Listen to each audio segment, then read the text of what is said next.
Welcome home, brave heroes. I'm Ash, this is AshQuest, and today we are going to review SundayQuest Adventures, a collection of quests by Giles McNeill and Peter McNeill. SundayQuest is specifically in its 8th volume, and this volume contains quests 85 through 96.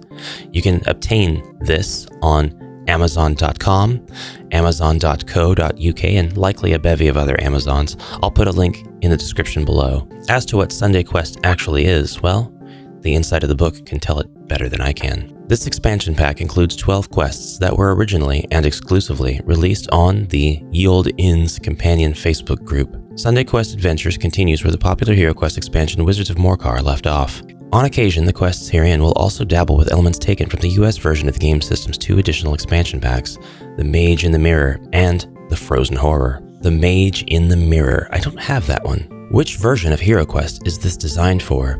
SundayQuest Adventures Volume 8 has been designed to fit in with the original UK release of HeroQuest in the late 1980s. It should be compatible with either the original European or US releases of HeroQuest, 1989 through 1991. It can also be played with the more recent re-release of HeroQuest, 2021. If you are missing an item, you may find it on www.yeoldin.com. Evil Wizard players are reminded that with so many homespun additions to the base game, it is possible to foresee the consequence of every possible adaptation to HeroQuest's original rules and those provided in the addenda of the 4 original expansion packs. You should use your own judgment to resolve issues. One of my favorite disclaimers ever. So essentially, this is an expansion pack. And just flipping through it very quickly, you can see, I love the first quest already, Children of a Lesser Bog. Love how this looks. So before we really get into it, I want to kind of disclaim at this point that there will be some spoilers, some minor, some major, to some of the quests in this book. As we kind of flip through and take a look at different quests, there will be some that I'd like to look at in more detail, so we'll take a closer look at those. I won't have anything like chapter markers or anything like that kind of outline exactly what I'm going to be looking at or not looking at. The whole book is kind of fair game. I haven't looked in it yet, and I think I'll just stop on quests that I think I personally find very interesting. But I won't spoil the whole book. I'm going to leave plenty to your imagination so that you'll be able to discern whether or not SundayQuest is right for you. And if it is, you've got a long ways to go in collecting all of the different SundayQuest adventures. But with it only being in its 8th volume and the volumes costing around, I think, $12 to $13 USD. I think that's how much they were since the price hike. Cancel. $9 USD for a lot of them. Some special editions of certain ones are available as well for a little bit higher. All in all, though, definitely money well worth spending for additional expansion packs to your HeroQuest game. But these are basically in the shape of classic and contemporary expansion pack modules with the quests on the top half of the pages and the quest text on the bottom half. However, unlike a lot of the expansions that I've seen, these quest notes actually can sometimes extend into more pages. This gives you a lot more roleplay value.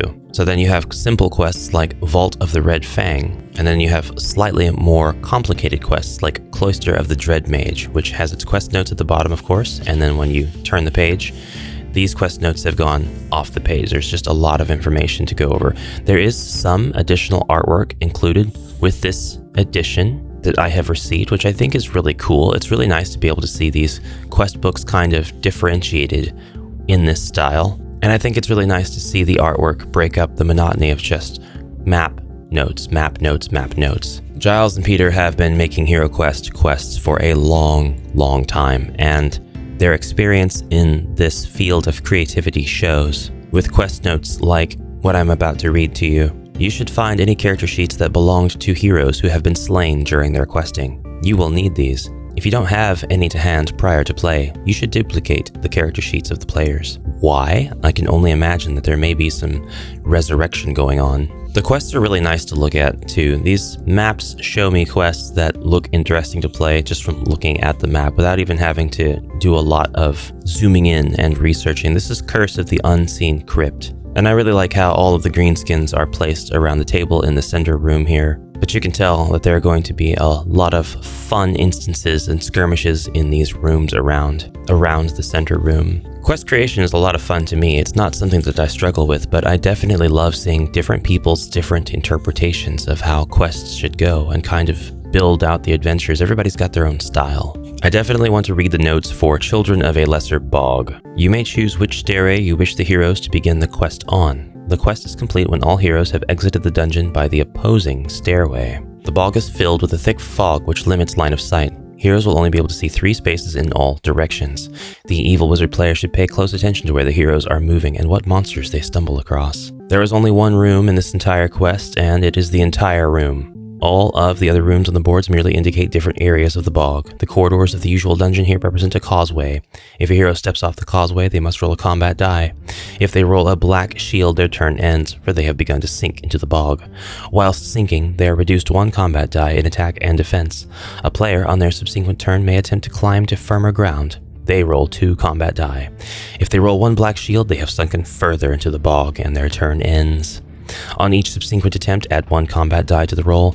If after 3 turns of sinking they have failed to make their way to firmer ground, they and their possessions are consumed by the bog and are dead. My possessions are dead! No! When a player passes from one part of the bog to another, one room to another, you should roll a combat die. What you roll will now be what causes a player to sink into the bog, using the mechanics set out above. If they return to the causeway, the process resets. The mirror in the center room is called Sprolgria. Yes, we have one. This is a special Femir that is more mage-like. She knows the chaos spells Ball of Flame, Cloud of Chaos, Firestorm, Sleep, Terror, and Thunderbolt. Wow. Thanks. Appreciate that. That's a lot of Femir. It's a lot of mono lizards, a lot of mono eyes, a lot of abominations if you're playing the updated version. I really like how this quest is set out. I like the liberties that have been taken. We have doors just freestanding out here in the bog, since there is only one room in this quest and it is the entire room, just freestanding doors that do nothing. The Siege of Ironhold Keep. This is a very busy map. This is very, very busy. It utilizes a lot of elements from different things though. We've got the Dwarven Forge here. We've got the stairs from Keller's Keep, which we need more of. We really need more ways to get those stairs. The final page is the most scariest quest of all. It is the Copyright, Permissions, and Acknowledgements page. Graphic design by Creation. Yes, Creation. No, in all seriousness, I believe Creation is the entity to which we would attribute these works of art within the pages of this quest book. I can't actually determine if anything here was made using generative AI. I don't know if that matters to... Well, I do know that it matters to some people. There are some people who would just prefer not to have it anywhere. It can be difficult to tell sometimes. Sometimes it's easy. Sometimes it's a little bit harder to tell. Some folks would probably appreciate a disclaimer, just noting if it is or isn't. It may be that there are a lot of fine artists who would be willing to lend their talents to help illustrate something like this. Yeah, that horn's coming directly out of that dwarf's head. I think I know my answer. Now, I have a few of the old original printings of HeroQuest Adventures, SundayQuest, but back in its previous incarnation when it was printed as HeroQuest Adventures. And I thought it might be nice to kind of open these up and see how the quest's design and presentation of the overall book have changed throughout the years, just to make us all feel a little bit older. You're welcome. A collection of HeroQuest Adventures by Giles McNeill has changed to a collection of quests by Giles McNeill and Peter McNeill, and I'm glad to see the HeroQuest branding kind of removed. The old books had MB Games, which actually the old work had nothing to do with MB Games, so I'm glad to see that, as well as the copyrighted imagery removed as well. Developed with Games Workshop, I can see why that was removed, since these were not developed with Games Workshop. I understand the intent behind the disclaimers here and the inclusion of the logos and the text, but I could definitely see why their removal was necessitated. The first page notes have been extended. Which version of HeroQuest is this designed for has been added. That's good information, very, very good to have. And we continue to have the clarifications of the rules on things like passing items and mine points, which were things that were outlined along with Men-at-Arms as you continue to get expansions for HeroQuest, because they decided to add clarifications to rules or new authors decided to add their own takes on specific rules that were vague. Really, really nice to have those clarifications because those changes to the rules are canonical, at least once you get into that expansion pack. We also have this beautiful compatibility chart. We didn't have these in the old ones. It was just kind of assumed that you should have all of the original expansions if possible. But this here, this compatibility chart, this is lovely. This tells us how many quests, first of all, are in the book, as well as what game systems they are compatible with, and additional items that you may need. And your key right here will tell you what the symbols mean. Our Chaos Warrior represents the original game system. Obviously, everybody's compatible with the original game system. Children of a Lesser Bog can be played with just the original game system, for example. So can An Unearthly Child, and Crypt of the Orc Champion, and Geheimnisnacht. Keller's Keep is represented by an orc here, and the Siege of Ironhold Keep needs to have the original game system and Keller's Keep in order to be played the way that it was intended. Super useful. This is a really nice addition. I really, really like this. Much respect for this one. And it just goes right into the very first quest, as the old ones did. The presentation is very similar still. Our page numbers have been changed to go from the bottom, what would be the bottom of the book, to the top of the book. I think the font size for some of the quest notes has to shrink in order to fit more text, but if it does shrink, it's harder to read. The Children of a Lesser Bog's quest notes are a bit more difficult for me. I'd have to go through all of this once or twice before reading it out loud to my adventuring party to make sure that I don't hesitate or fumble any of the words.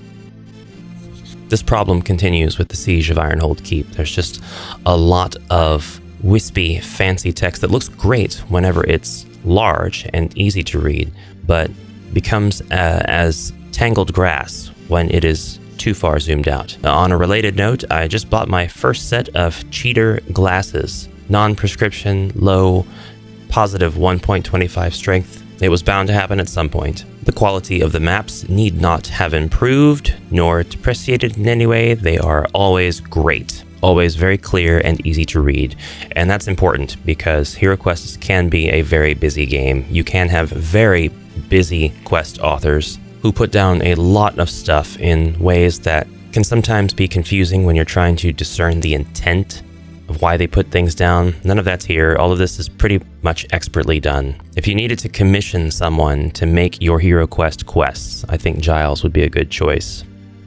Can't really offer any higher praise than that. Who would I give my money to? We have inclusion of art that hasn't been, at least not in the oldest of the editions, which I found it very, very difficult to keep up with Giles releases, actually. So I'm missing quite a few SundayQuest books, but I need to go back and get them all, and that is part of the plan for me. The quest notes look more readable now because of the spacing. I actually don't mind the font size or the compactedness of the old quest notes, and I don't know if this is a deliberate change or if it's just something that happened to happen for this new edition of SundayQuest. I don't think that there is any problem at all with the readability of how this is. This is kind of, to me, it's more spread out, and my eye has to travel farther. That's a very minor gripe, by the way. He was still able to fit all of the quest notes on one page. It's really more of a preference than it is a following of any established convention. Vault of the Red Fang. I want to play Vault of the Red Fang. I actually really, really want to play this. I love the distributions of orcs. I love that we have an orc shaman. This is a very green skin quest. Very, very cool. This particular HeroQuest Adventures was printed with Lulu, and it also had graphics designed by Creation, so this has been going back quite a ways. Map and icons generated with Hero Scribe. The new ones are printed using Amazon's Kindle direct publishing service, so you've got one more page in the back here with a barcode, and then you can choose to kind of space that out so you have some blank pages, but our copyright and permissions pages are essentially the same. Now we have this nice QR code and this lovely message from Giles. I am grateful to Peter McNeill for his assistance in proofing and playtesting this quest book, which I see Peter McNeill is not credited in this early book that I have, so actually that makes sense. Peter's on the cover of the new one. I think he has been for a while as well. So it looks like a solid 12 quests is pretty much always the goal here for these books. I just have one more thing. This particular book, the way that this photo was taken, we have some shading up here which is part of the picture. It's not a part of the book's material itself, but it looks like it's dirt on my book. And I keep trying to wipe it off, and then I realize that's part of the picture. It looks like I've got a dusty book, like this was picked out of a bin rather than printed fresh, hot off the press. Ouch. This is more of an amusing observation than it is a complaint, by the way. But absolutely worth it, I would say. No question about it. You won't be able to find this edition of HeroQuest Adventures. You will find this book and all of the contents therein the exact same as they are presented here, except it will say SundayQuest, just in case. I know people are going to ask. You will be able to find this. It'll just say SundayQuest and not HeroQuest, for reasons I shouldn't have to explain. And that, my friends, is SundayQuest Adventures. It's been a long time since I've done a video on Giles McNeill's work. And actually, the last video that I did was on my former HeroQuest channel, which mainly talked about this and one more book that I got. I would like to obtain all the SundayQuest books and kind of give each one its own special review, what quests in it I like, what quests in it I had trouble with, if any. I just kind of give my own rapid-fire thoughts on each one. But I owe the base game and all the official expansions that treatment first. At any rate, I want to thank Giles, who was kind enough to gift me this copy of SundayQuest Adventures. Thank you very much, Giles. I appreciate the kind gesture very much. And I hope that people go and find SundayQuest and find the entire back catalog and start adding those books to their wish lists, or better yet, just outright purchasing them. That's what I'm going to go do. I'll see you all in the next episode, Brave Heroes. Thank you so much for watching. And until next time, bye for now.